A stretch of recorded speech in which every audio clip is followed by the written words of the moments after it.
Hola, buenas tardes a todos colegas, el día de hoy verán el video más épico sobre las armas del siglo XIX en México, y para comenzar me gustaría que sepan que no siempre las armas han funcionado de la misma manera.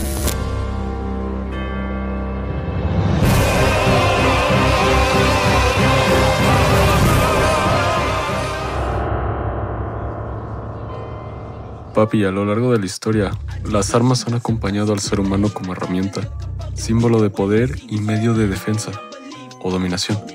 Pero durante el siglo XIX, el mundo presenció un cambio radical. Las armas pasaron a convertirse en instrumentos de precisión fabricados por la naciente industria moderna.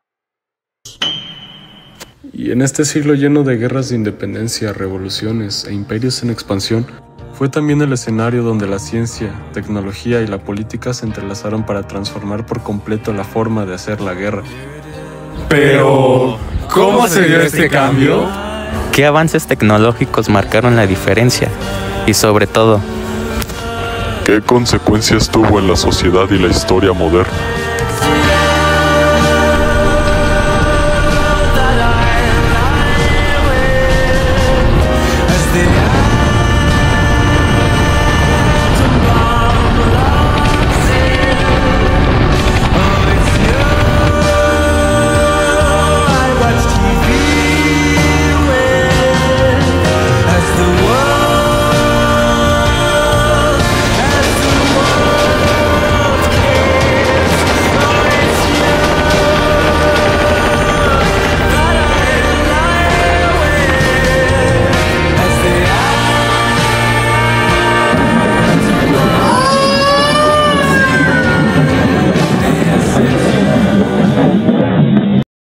Para responder estas preguntas, tenemos que mirar hacia atrás y entender cómo surgieron las armas del siglo XIX, cómo evolucionaron y qué papel jugaron en el nacimiento de la guerra contemporánea.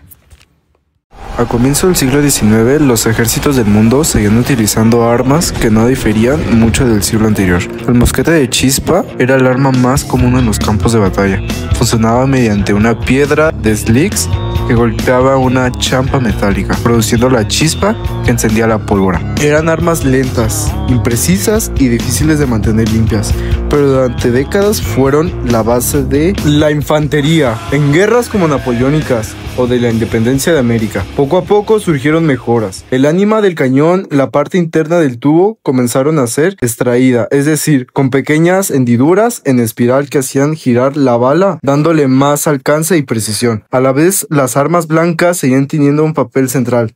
Sables, espadas y bayonetas, acompañados de su fusil, especialmente en los combates cuerpo a cuerpo o de caballería.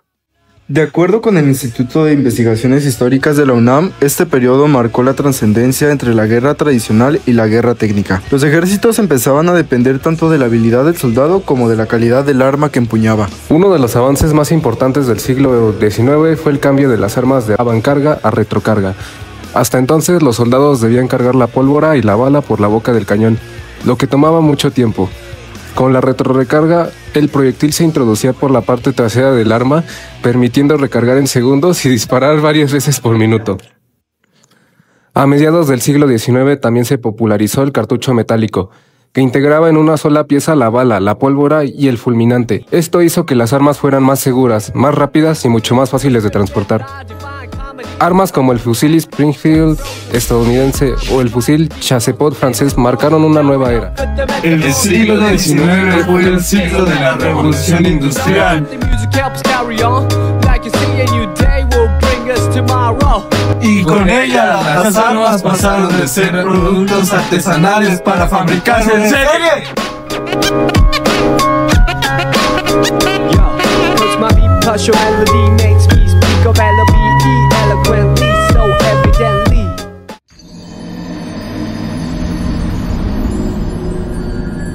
En Europa, fábricas como Curve en Alemania o Enifate en Inglaterra produjeron miles de armas anualmente con piezas estandarizadas e intercambiables.